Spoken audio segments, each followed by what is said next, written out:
Cordoba is a band from Chicago, Illinois, and they are named after a car, a ship, an extinct breed of dog, the currency of Nicaragua, or a place in either Spain, Colombia, Mexico, or Argentina. According to their website, Cordoba is interested in combining jazz improvisation with the contemporary sounds of hip-hop, soul, and rock. And they also organize in Chicago to build a city where housing, education, healthcare, and leisure are rights for everyone. Cordoba started making some noise in 2014. The band was founded by singer Brianna Tong, guitarist Cunningham, and drummer Zach Bain-Selbo while they were students at the University of Chicago, and some of their earliest songs, such as Sleepwalk and Prairie Shores, can be found on their SoundCloud page. After some lineup changes, Khalyle Hagood joined on bass, and Eric Novak did so on sax and vocals. Since then, the group has released 2 acclaimed EPs and toured around much of their country. Diluvian, a song about catastrophes, came out a month ago as the lead single from Cordoba's new album Specter, which is the band's first release with keyboard player Zach Bain-Selbo on the team. And today, straight from the comfort of their homes, I have the great pleasure of talking to the guys for a while and getting to know Cordoba a bit more. So, hello guys, and well, thanks so much for taking the time once again. So first off, congratulations on the release of Diluvian. What were the song's writing and recording process like?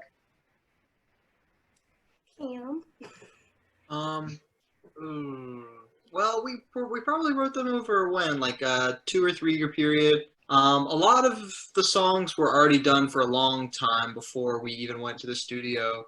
And then we were rushing to finish a few right before we got in the studio. When did we finish? We finished doing all the band tracks probably about a year ago. Huh?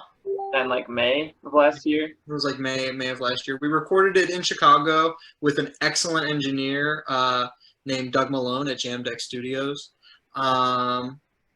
And yeah, we tried to live track as much as we could with larger band stuff. And then we have the luxury of having access to Zach Bain-Selbo, Zach's studio. So then we did a lot of the overdubs there over the next few months. And then Zach ended up mixing everything. Did this time took longer than previous EPs? No. Yeah. I think it always takes long. Okay. I feel like it took longer because we did more stuff in it. Like we put a lot more. That was more realized, more thought out. Yeah, but no one stole it and took it to China like they did the other times. True. We actually spent more time working on this one. Like the previous EP, we had, the engineers. This was earlier on, and we had some students who were willing to mix the record for free, but they were studying abroad the next quarter after their project was due, and they just didn't really finish it. And then they just took all of our tracks and went to China. So then we had a very hard time getting the tracks back. Also, there are obviously like a lot of rules in terms of internet usage in China, which made it very difficult to share gigabytes of information with us. Right. So we've experienced delays like that. I would say that with this record, there weren't really delays so much. It was we just wanted to work on things, and get everything right. And It's just dense. What did you say? It's just dense. It is dense, yeah.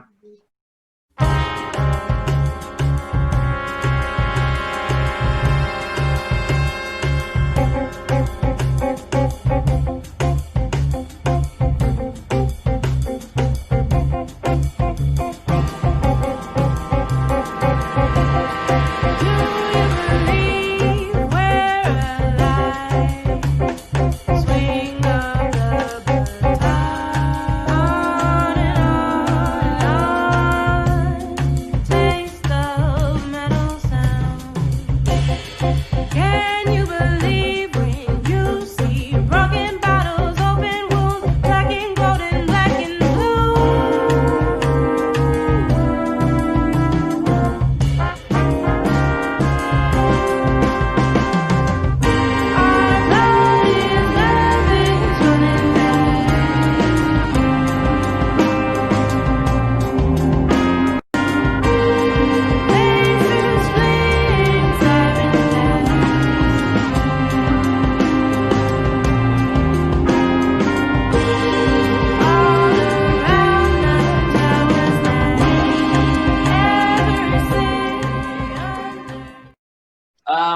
In Diluvian, there are guest vocals by, and I'm sorry if I'm not pronouncing this correctly, but some people who do guest vocals are Neko Jackson and Asha Adisa. Is that correct?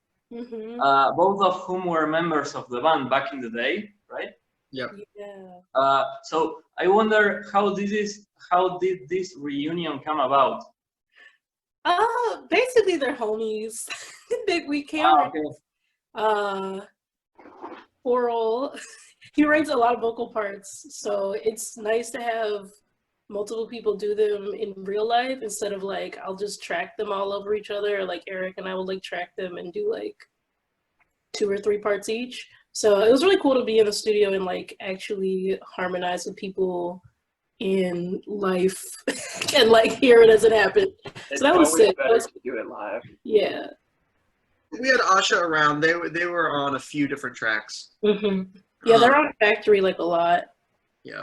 They So were. it made sense for them to go on this. And I think, we wanted to get the idea of really like live blending and then really affecting that live blending on this with the vocals, the background vocals. Have you played live with them lately? No, we were gonna like invite Asha for the release, I feel like, but now that Now live shows are canceled. So. we'll never release anything ever again. You know, one of my favorite moments in your band's music is Zach's drumming in Land Disappear.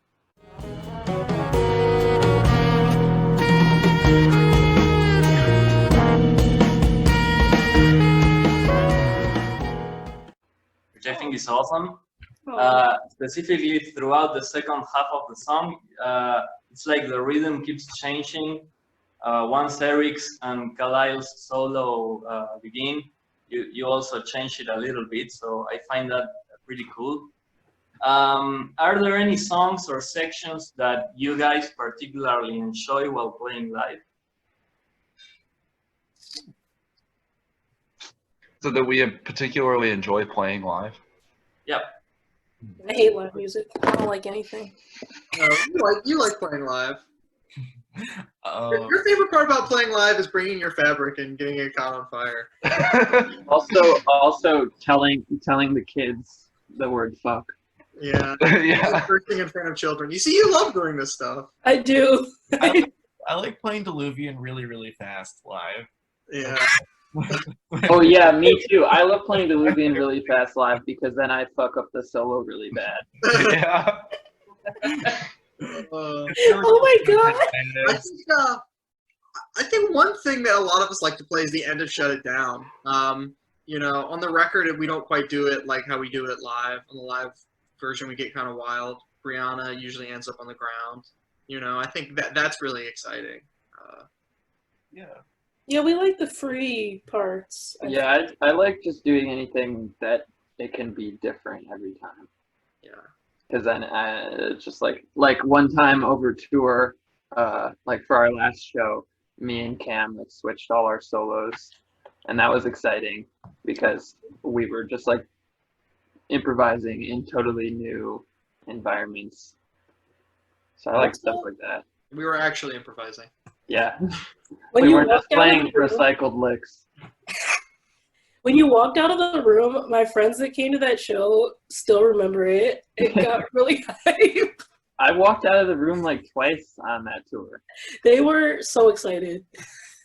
Oh, when you were playing, and then as you were playing, you walked out. Yeah. This is one of the benefits of playing a DIY venue with no stage, is you can just do that really smoothly. There's no No barrier. stage, no mics. Where was that? It was in Philly. In Philadelphia. The Anthorna Gallery. Is that the one? In that warehouse. Yeah. Was that the one with Hermit Priestess? Yeah. Yeah. Oh, yeah. The guy with the bells on his drums. Yeah. That band was sick. Yeah, they're good. Even though everything went wrong. Everything went wrong, but they still Yeah. fucking slayed it. It really did. Yeah. Wow. Hermit High Priestess, shout out.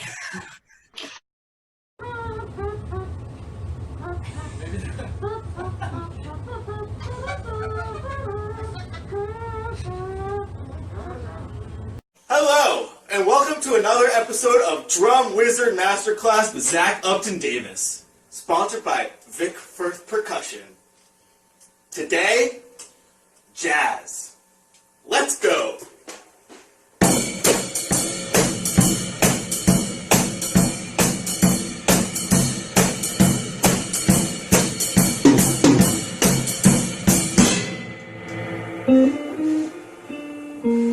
That was lesson 1.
In an interview last year, Brianna said that she came from punk music.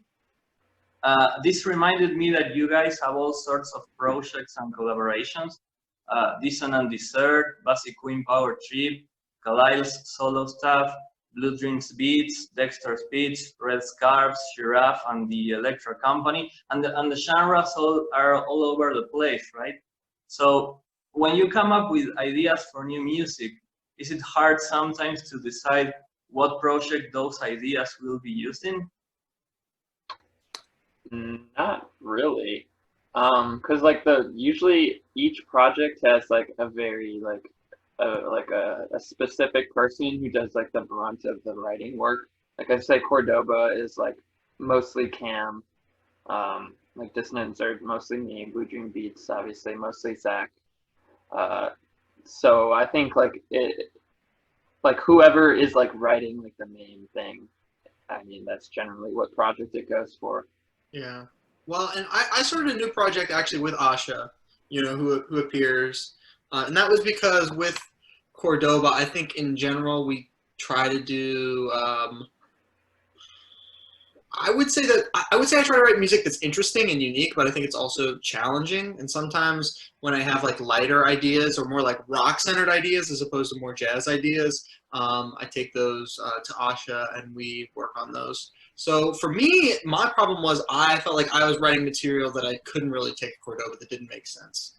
Or maybe I'll write a song that as a guitar player, I feel like it just needs guitar-based drums. It doesn't need horn, it doesn't need keys. It doesn't need like a lot of the lush elements that Cordoba brings. So that's why, I kind of wanted to start an extra thing. But I think in general, I'm able to decide pretty quickly like what it makes sense for in terms of like instrumentation and feel with the different projects.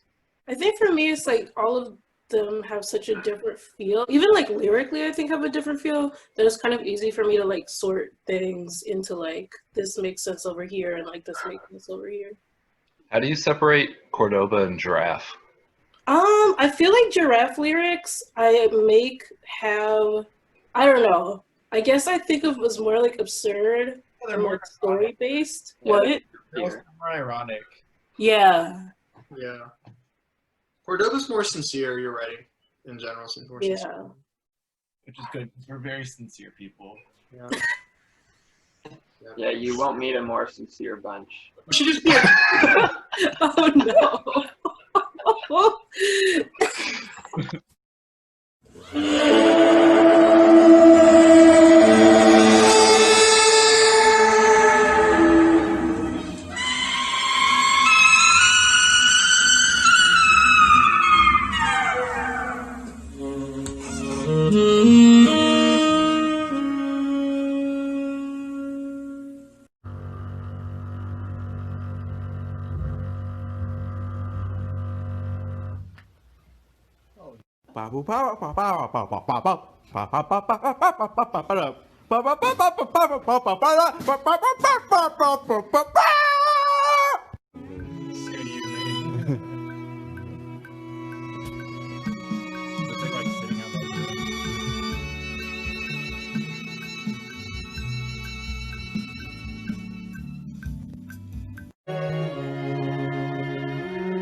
In the last couple of years, the band toured extensively around more than 10 states, including Minnesota, Kentucky, and New York.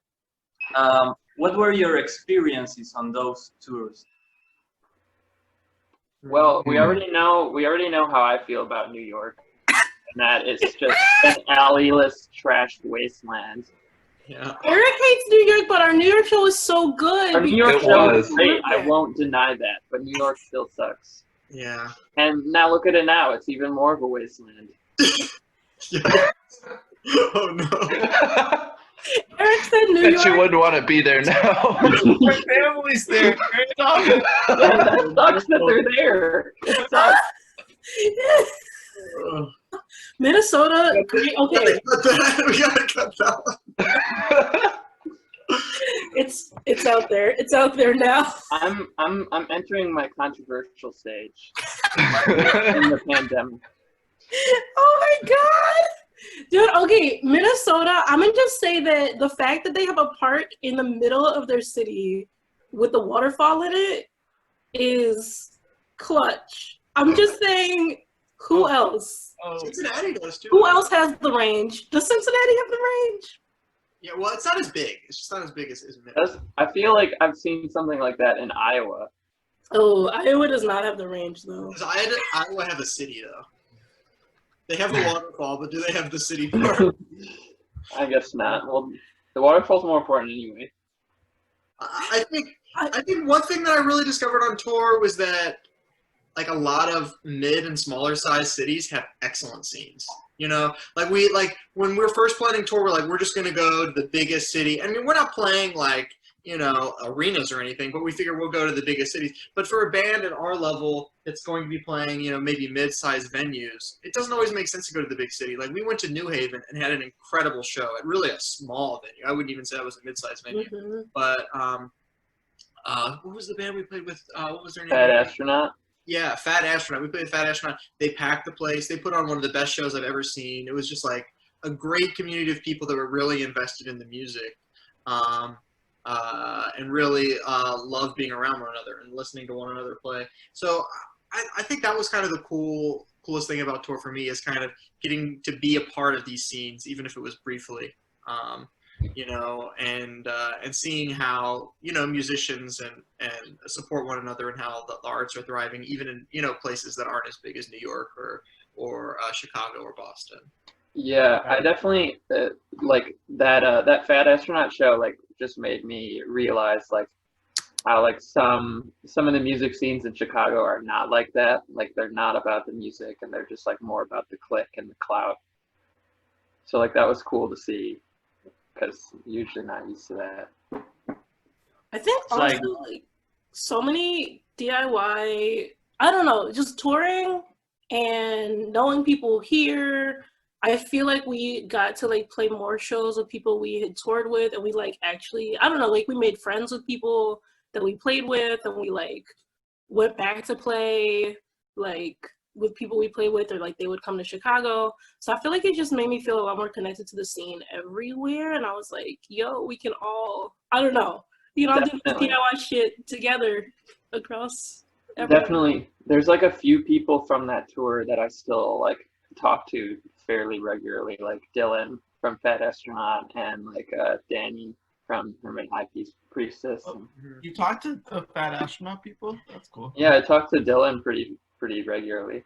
Which one Nice. is The flute dude. He's very responsive yeah. on Instagram. Yeah. Very sweet. Just Hermit generally High Priestess is good. super sweet.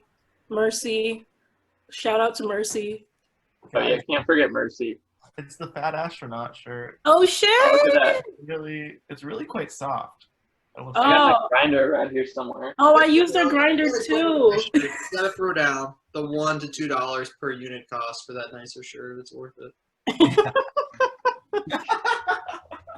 The grinder is great. Can we see it? Oh yeah, I was just kidding. I'm ready. I'm prepared. It's like the shirt, but made of wood and smaller. Yeah. Okay. No future, I won't, you know. Never again.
Actually, I was going to ask you about New Haven.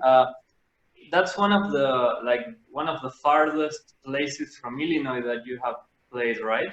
Yeah. Mhm. Right. So when you travel those long distances, do you happen to miss home a lot? And if so, how do you deal with that? No. Nah, fuck these people. I hate Chicago. That's not true. We're not gone long enough either. I mean, Yeah. Like 2 weeks, you know, like I can definitely see bands who are gone like months, missing home. But I really like being on the road. I mean, the only thing is it's hard to sleep sometimes. yeah. I don't really miss this. When you have a member of the band that snores. That would not be nice. I'm not actually mentioning any names, but Wow. I'm not mentioning any names. You can't leave us, okay? You're not, but you are. They're the ones that are making it personal. Oh my god. Also, it's like, you know, you're sleeping on an air mattress that's just deflating as the night goes, you know. Yeah, I will say, I'm from Delaware. Shout out Delaware, where Khalyle also lived some of his life. But I have like a ton of friends that still live in like Delaware and like Jersey and Philly and stuff. So it was like really good to see them because I like don't really see them as much as people in Chicago. So that was ideal. I was like, I'm so excited. Yeah. Yeah. General plan tour around where we have people, you know, like we went to college with a lot of people who moved to other cities, you know, or bands that we know. So it doesn't really feel very lonely because you normally, at least one of us knows someone at every show, just about. You're like, I'm from New York, and it's like there are people from literally every stage of my life at the New York show. Like I don't remember being that nervous for a show. Like it was terrible. Don't recommend. Oh. Having friends. Yeah, Dude, it's like when all your not have that. when your friends from different life pieces come together, it's like mad stressful. Oh, I don't I don't really have that because I don't really have any friends from different places. They're all gone. Eric, that's good. You know Yeah, what? I mean, you guys said something. Cut the dead weight. You know.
You guys make use of social media in a cool way.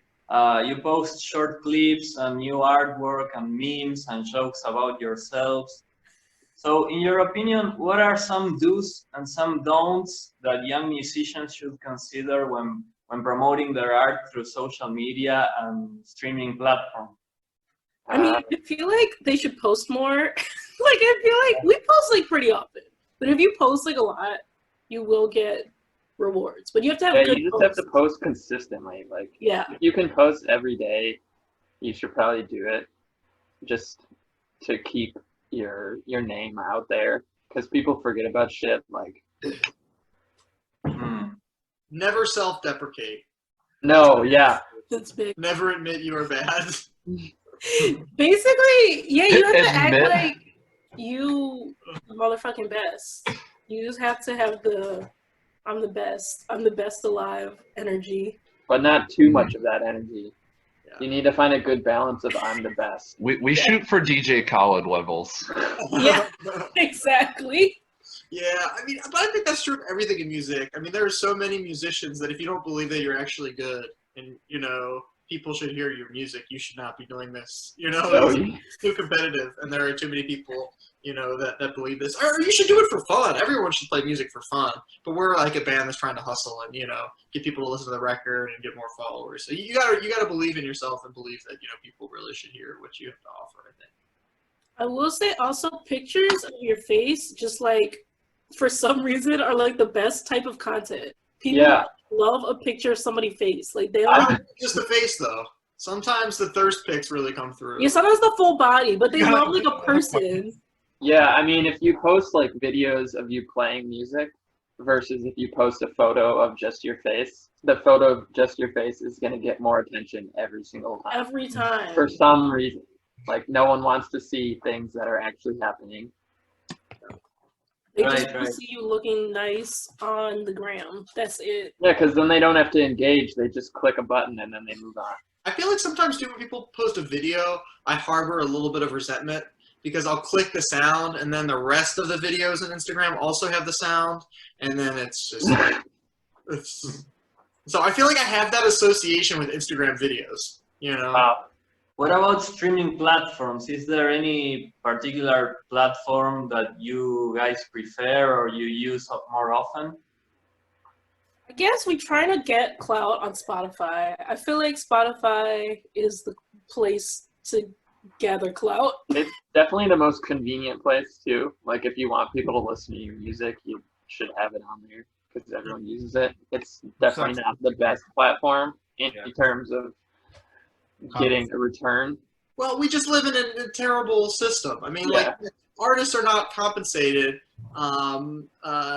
in any way that's commensurate with the amount of value that they add, in my view. You know what I mean? Especially now when we can't play live shows. I mean, even like major artists are really struggling because they're not making enough money off of streams. So, I mean, I think all the streaming services just take so much, but it's because, you know, there's no alternative. We have to use these. I mean, I do think the way that we distribute money in terms of streaming is unjust and unreasonable. But I think that some of like the streaming platforms are actually kind of good. Like, you know, I like the aspect of the playlists on Spotify. I think they're very useful.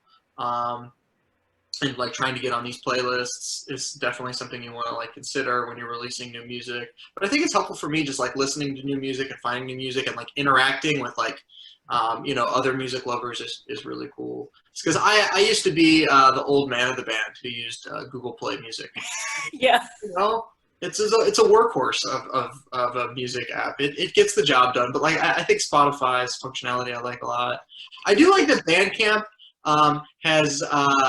has looked down on us, you know, from its atop its throne, and has been so generous as to not take fees for a couple of days. So that has been nice. We actually did get a fair amount of sales. I mean, normally they take 1/4 of everything, which I think is that's insane. So high. It is it's so high. And then PayPal like takes some. And then PayPal takes some. Yeah. It's so high. That's 1/4 is them plus PayPal, but I mean, you're not getting a lot of the money. I mean, especially like us, you know, we spend, you know, a year and a half working on this, you know, just to have them take 1/4 at the point, you know, of the sale is kind of frustrating. I just wish that we would get there was an easier app where we could get a higher percentage, you know, because it's tricky. It's not like people. Maybe we should try to set something up through our website to make it a little bit easier. But these are the apps that people are comfortable with and that they're used to. It's like our friend who I want to shout out, Joshua Virtue, who's an incredible rapper in the city of Chicago. He released a record for his mom that was really great. And I listened to it on Bandcamp, and he's looking for people to buy this record and really purchasing it beyond just streaming it because he actually wants to use some of this money to help support his mom during quarantine, which I think is great. And I almost bought it on Bandcamp, even as a musician who has this problem, because I'm just so used to using these apps in a certain way, you know what I mean? And then I get, and then I'm like supporting the artist, so I'm like following those things. So I was getting used to this. I'm like, no, I should stop and I should Venmo like he wanted, and then he gets all of the money. But we're just so used to using these apps. They're so self-contained and they're so easy that it's hard to do anything to get people off of these apps and to find ways to get a higher percentage of the sales, I think. Yeah. Right. Hey, whenever gets you through it, till they nuke ya. WW to ya. Beretta and the Ruger ain't so different when they shoot ya. Earbuds drowning out apocalyptic robots. He went from home on to Lincoln Harley School bus. Peer review, Buddha dude coming sooner. Strange extremes in the season. Shine on me, Elohim. Who are some artists that you've been listening to lately that you recommend checking out? I've been listening to, over the past couple days, I just found this trio from, there's this label in Norway, I'm pretty sure, called Rune Gramophone, that has like a shit ton of really forward-thinking musicians, and they're always like releasing really good shit. So there's like an album that came out recently by this trio called I Like to Sleep. The album's called Daymare. The trio is vibes, drums, and baritone guitar. So it's like a really like weird combo that you don't normally see, and they're really tight and just stuff that I'm always looking for stuff that I haven't heard before, and that's like something. Yeah, I listened to that last night, that record, because you recommended it. I really liked it. It's really good. Really interesting textures. Yeah, I really like this Tricot record that came out this year. That's been really, really dope. I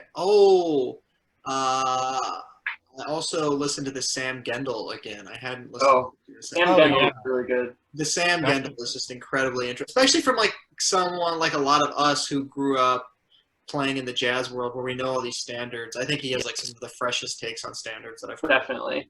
I mean, like, I guess my playing, I felt like as things that I want to do, I didn't want to play standards anymore because it was just kind of done. Like, people had done what was interesting with the standards. I didn't really want to play them anymore. I played them for fun, but not as work that I really wanted to seriously present. But he just proved I'm entirely wrong, and just thinking, about the possibilities of what you could do with playing jazz standards. I've also been listening to this album Air Nini by Hakushi Hasegawa, which is it's like Stereolab meets Deerhoof. It's just absolute craziness. Say the name again. Hakushi Hasegawa. Chat it. Oh, What? yeah, I found it. Chat it to us. It's fucking sick. It's just like pop, like experimental pop on like speed. Oh, yeah. It's great. There's a rapper in Chicago named Namdi, and I really like his new record. I think it's really sick. Everyone should check it out. As Cam said earlier, everybody should check out and support Joshua Virtue's new record. Stunning. I've been listening to 4 by Bad Bad Not Good a lot, which is like kind of a, old news, but it's I've been grooving along to that. I love that record. That's a sick record. Yeah. Oh, I wanted to second the Namdi record, which I listened to because my roommate played on it and he delivered her a vinyl. So I got to hear it. Nice. I was pulling up my Spotify so I could look. Oh, the new James Blake single is great. Oh, really? Cool. Wow. And I've been listening to his most recent record more, which I really didn't like at first, but now I've gotten pretty into. I still don't like it that much. You still don't like it? No. Yeah. It just took a while for it to grow on me, but it's grown on me. He also, I don't know. I can't really think of anything else. Honestly, I listen to trash. But also, I mean, I listen to the stuff that's not trash. I was listening to I was listening to Joshua Virtue's album. Oh, I've just been listening to Z by SZA for like a long time because I didn't really listen when it came out or like when I heard Control. So Z is really good. Also, Anti by Brianna is a classic. It's just so good. It's maybe one of the best albums ever made. Yes. It's so good. Wow. Auntie is so good. So good. I gotta listen to that again. It's a masterpiece.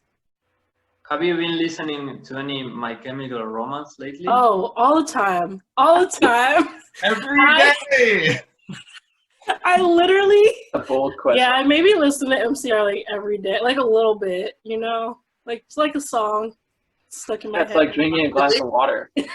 Like you gotta do it daily. Is their tour canceled? Is it I done? don't know, but probably they rescheduled their June. I don't know, maybe it was like July in England and stuff. So they rescheduled all of those for 2021. So I don't have high hopes for seeing them across the street from my house at Riot Fest 2020, which is breaking my heart. We're learning that a lot of our dreams are just getting mercilessly crushed. Well, one that I'm seriously worried about in terms of playing live, if you don't mind me going too off, Sebastian, is I was reading this article that a lot of the bigger acts, like My Chemical Romance, they can sell out an arena now, and it's weird. They're bigger than they ever were in terms of sales. They're so good. Good for They them. were never homophobic. But a lot of these artists, they play for thousands of people. Now these venues are going to be closed down; they're too big. But a lot of mid-sized venues maybe are going to be allowed to open up earlier and have shows. So a lot of people are worried that now artists like us, you know, might have to compete with like larger artists who are coming to tour because they still want to make some tour revenue. They still want to tour a bit to promote their record because the alternative is you do nothing. You know, so you're having you know, bigger bands compete with smaller local bands or smaller touring bands in a way that you haven't really seen before, which is something that I'm really worried about trying to book. I mean, because we had a tour booked for May and we canceled it. And you know, we don't know when we're going to be able to put that back together. There's just so much uncertainty right now.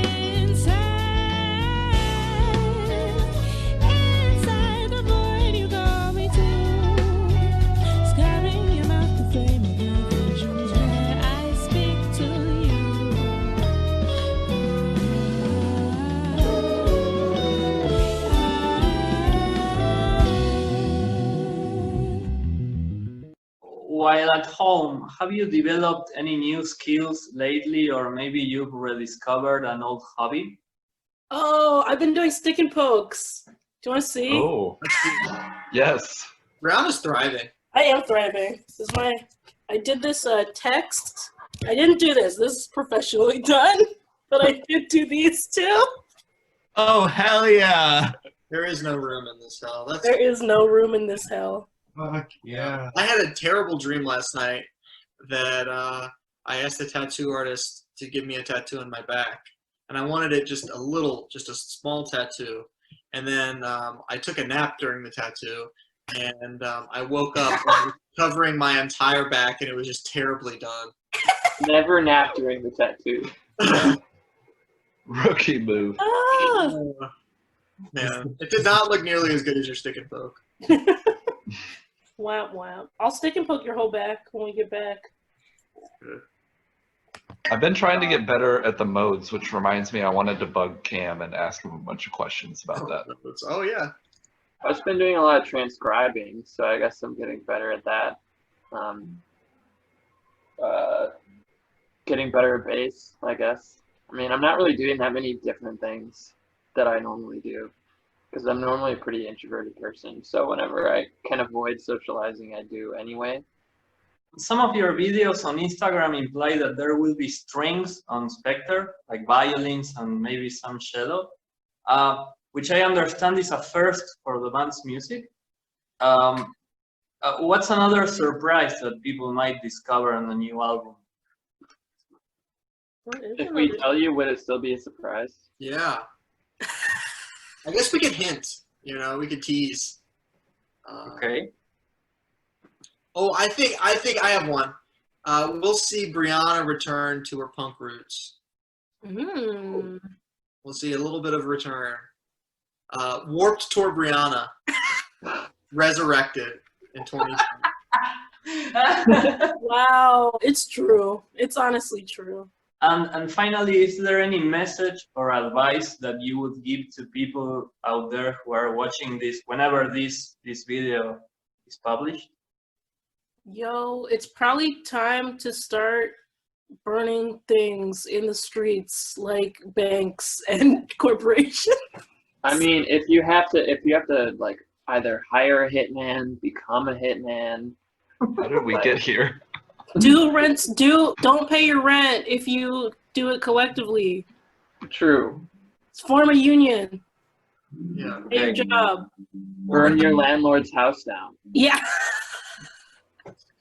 Be kind to each other. You can't ruin it for your boss. And your Unless the other is your landlord, and then Yeah. Landlords don't count.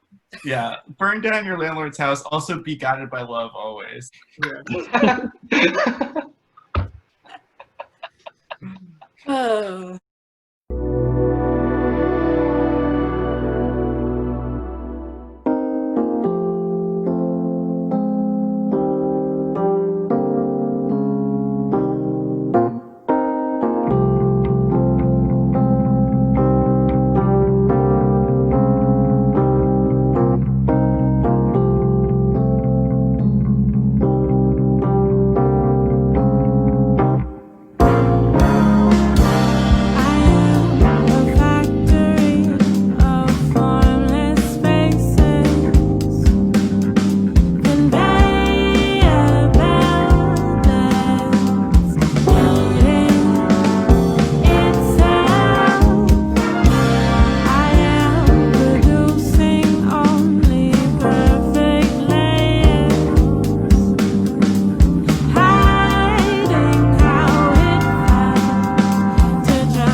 ya.